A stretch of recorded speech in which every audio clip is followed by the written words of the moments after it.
Van handskrif gaan ons vandag iets maak. Nou, hy moet bo en onder dieselfde grootte wees. Hy kan nie bo groter wees as onder of onder groter wees as bo nie. So jy begin 'n bietjie weg van die lyn af. Jy gaan om, raak om bo en raak om onder. Begin om bo, bietjie weg van die lyn af, gaan om en raak om onder. Dan gaan ons vir ek maak. Nou hy het 'n skerp puntjie daar, so jy moet mooi kyk.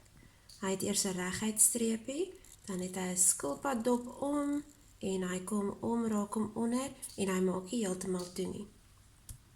'n reguit streepie, skilpaddop om en raak om onder. Dan maak ons vir 8, maar hy's baie dieselfde as, so hy's eintlik maklik.